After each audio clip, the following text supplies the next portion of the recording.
Professional drivers are among the most monitored civilians in the United States. Their locations are tracked. Their hours are logged. Their routes are filed before they leave the yard. Every fuel stop, every way station, every cell tower they pass, recorded. When one of them disappears, investigators have more data available than in almost any other category of missing person. GPS coordinates, electronic logging records, surveillance footage, cell phone towers, dashcam footage, dispatch communications. The data exists. In the cases you are about to hear, that data was collected, analyzed, and cross-referenced by law enforcement agencies, search teams, and federal investigators. In each case, the data produced a timeline, and in each case, that timeline reached a point where it stopped making sense. Not a gap in the record, not missing footage or a dead battery. A point where everything that should have happened, according to the data, didn't. And everything that did happen, according to the same data, shouldn't have been possible. 3 drivers, 3 states, 3 open files. This is Dread, last known location. My name is Morrigan. I examine the files. I don't provide answers. I document where the answers stopped.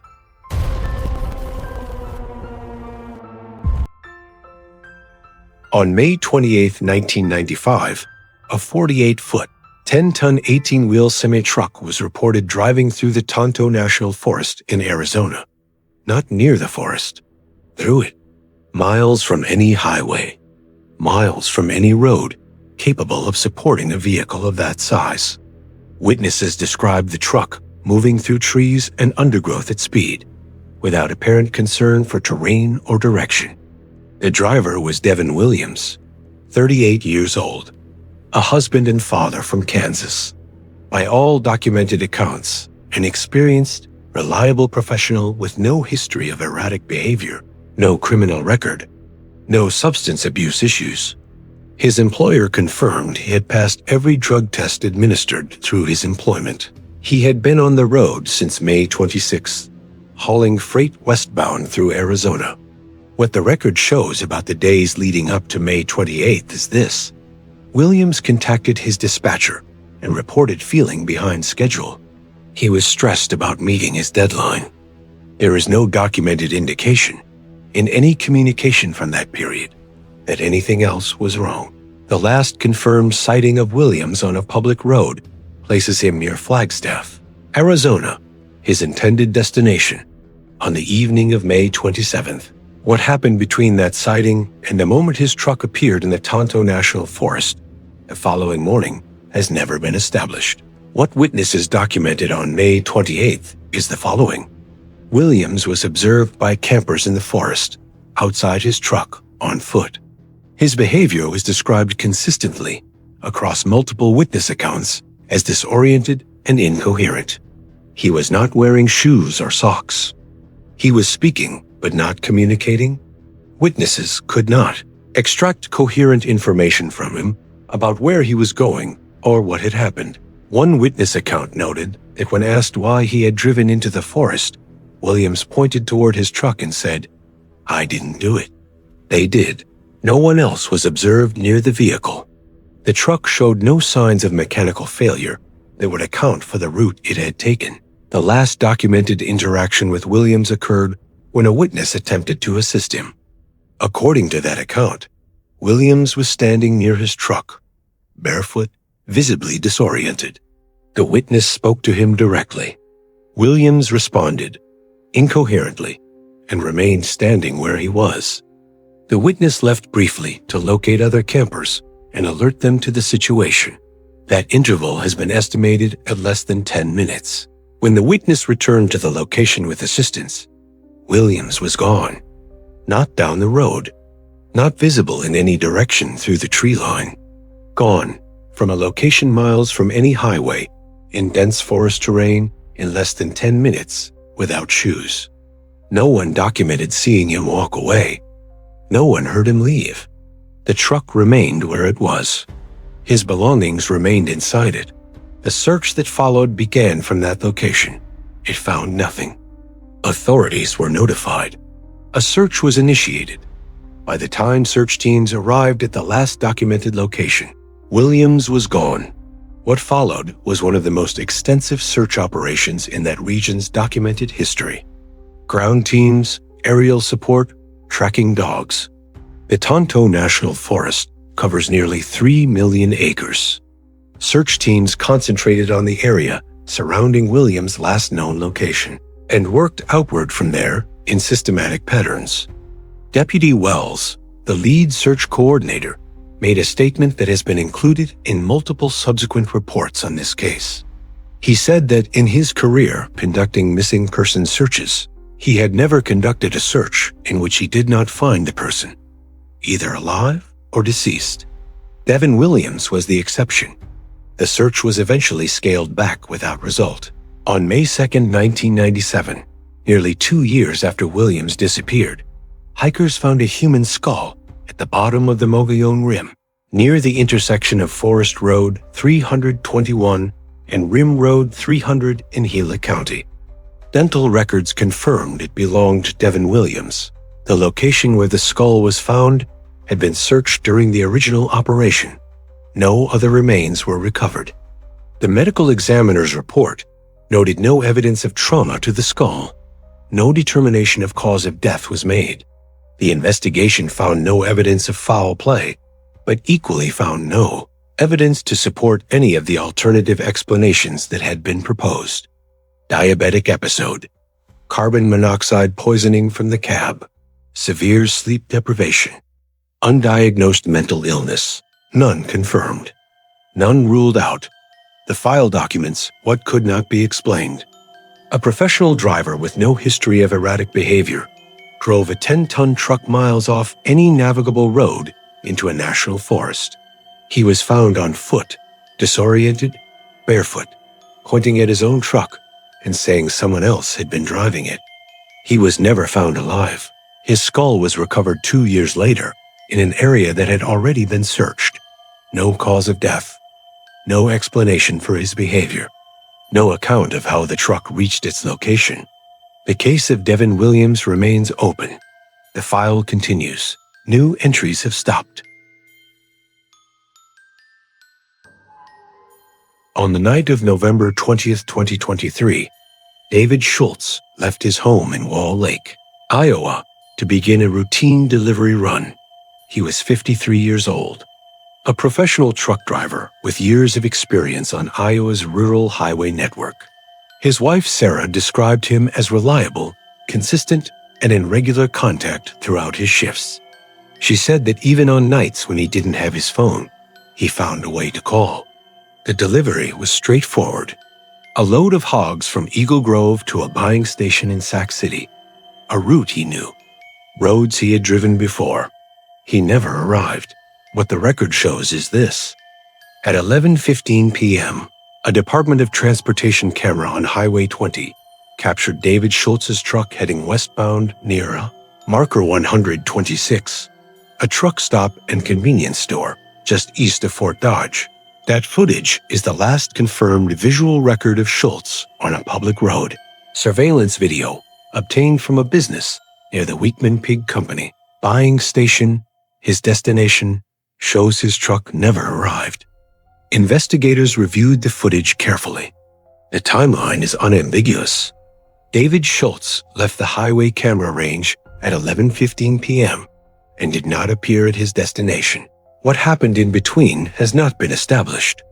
The following morning, Schultz's truck was found on northbound Highway 71, approximately 5 miles north of the old Highway 20 intersection. The truck was still fully loaded with hogs. The engine was off. Inside the cab, his wallet, his cell phone, $2,000 in cash. His jacket was found in a ditch nearby. David Schultz was not there. The investigator assigned to the case noted in his public statement that he believed, based on available video evidence, it was very unlikely that anyone else had been in the truck. He declined to elaborate on what the footage showed specifically. Sarah Schultz later confirmed she had seen a still photograph taken from that video. She told investigators she did not want to watch the full footage. That detail is in the public record. What Sarah Schultz saw in that photograph has not been disclosed. The search that followed was extensive. Aerial infrared scanning was deployed across the surrounding area. The thermal imaging equipment used in that search is capable of detecting human body heat at significant distances under field conditions. It detected no signal consistent with a living person in the search area. Ground teams, volunteer searchers, and law enforcement covered more than 100,000 acres of Iowa farmland, drainage ditches, tree lines, and waterways. The search continued through the winter and into the following year. On April 24, 2024, 155 days after David Schultz disappeared, his wife Sarah received confirmation that his body had been found. The location was less than 1 mile from where his truck had been discovered. That area had been searched, not once, repeatedly. Ground teams had covered it. Aerial infrared had scanned it. Search dogs had worked it. The official record does not contain an explanation for why David Schultz's body was not found during those searches and was subsequently located less than a mile from his truck 155 days later. Sarah Schultz's statement on the day her husband was found has been documented in multiple sources. She said, "Things don't make sense, but we have him now." The Iowa State Medical Examiner conducted an autopsy. The cause of death has not been made public. The circumstances surrounding how David Schultz came to be where he was found, less than 1 mile from his truck, in an area covered by the initial search, have not been explained in any public statement from law enforcement. The investigation into his disappearance produced a detailed timeline. That timeline accounts for his movements up to 11:15 p.m. on November 20th, 2023. After that point, the timeline ends. What the data cannot account for is the distance between the last camera frame and where the truck was found. What it cannot account for is the content of the footage that his wife chose not to watch. What it cannot account for is why 155 days of searching did not locate a body that was found less than a mile from the starting point. David Schultz left home on a familiar route on a November night. His truck was found. His belongings were found. His body was found. The file has a conclusion. It does not have an explanation. That distinction matters, because a file that closes without an explanation is not a closed file. It is a file that stopped being updated. There is a difference.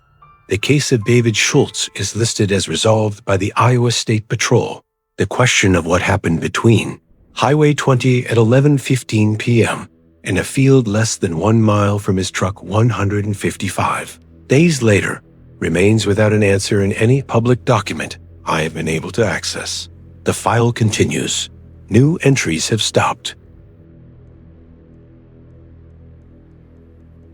On the night of May 13, 2008, 19-year-old Brandon Swanson left a friend's house in Canby, Minnesota, to drive home to Marshall, a 30-mile route on rural roads he had driven before. Nothing about the circumstances of his departure was unusual. He never arrived. What makes this case different from a standard missing persons file is not the disappearance itself. It is the 47 minutes of documented audio that preceded it, and what that audio cannot explain. Shortly before 2 a.m. on May 14th, Swanson called his parents. He told them he had driven his car off the road and into a ditch. He was not injured. The vehicle was not badly damaged. He needed help getting home. He told them he believed he was near the town of Lind, a small community approximately 7 miles southwest of Marshall. His parents, Ryan and Annette Swanson, got in their truck and drove toward Lind. They kept Brandon on the phone throughout. Both parties flashed their headlights, attempting to locate each other. They could not. Brandon remained on the line for 47 minutes. At some point during that call, he said, "Oh shit, the line went dead." He has not been seen or heard from since. What the cell phone records established after the fact is this. Brandon Swanson was not near Lind when he made that call. Tower triangulation placed his phone near the town of Taunton, 25 miles from where he said he was. His car was subsequently found in a ditch off a gravel road near the Lincoln County line, 1 mile north of Highway 68, 25 miles from Lind. The record does not explain how Swanson believed he was in one location while his phone data placed him in another. It does not explain how he drove 30 miles on rural roads and ended up 25 miles from his stated location without apparent awareness of the discrepancy. Those 47 minutes of phone conversation have been reviewed extensively. Brandon's father described him as calm throughout, not panicked, not confused in his speech, not giving any indication that he understood something was seriously wrong until the moment he didn't. Search teams focused on the area surrounding where the car was found. Dogs tracked Swanson's scent from the vehicle across a field and toward the Yellow Medicine River. The scent trail ended at the river's edge. The Yellow Medicine River in May 2008 was running high and fast. Search teams concentrated their efforts on the river and the surrounding waterways. The leading theory was that Swanson had fallen in and drowned. His body was never recovered from the river or anywhere else. Over the following years, searches expanded. By 2011, 122 square miles had been covered. Ground teams, aerial searches, cadaver dogs, all deployed, all returning without result. Several elements of this case appear in the public record without explanation. Brandon's cell phone continued to ring for 2 days after his disappearance. It was never physically located. No wallet, no keys, no clothing, no physical evidence of any kind has ever been recovered from the search area.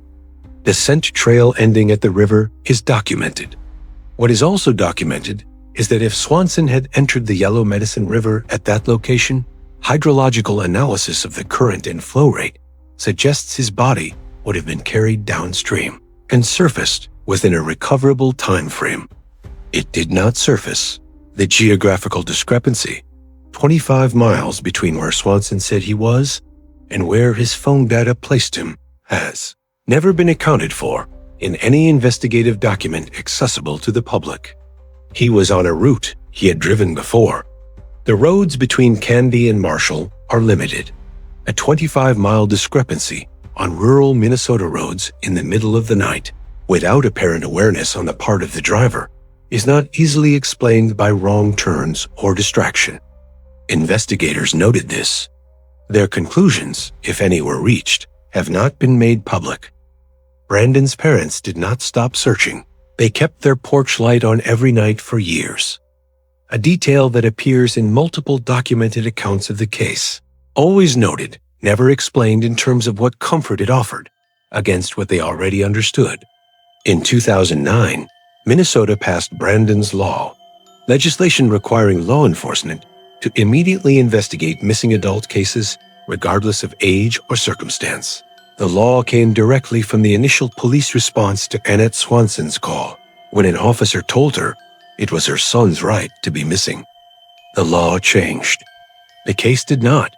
The FBI lists Brandon Swanson as an active missing persons case, 18 years of searches, 122 square miles covered, a 47-minute phone call with documented audio, cell tower records placing him 25 miles from where he believed he was, a scent trail ending at a river his body never entered and was never recovered from, a final exclamation in the dark, "Oh shit," and then nothing.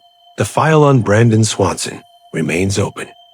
What the data shows is a young man on a phone call, walking through a Minnesota field at 2 a.m., 25 miles from where he thought he was.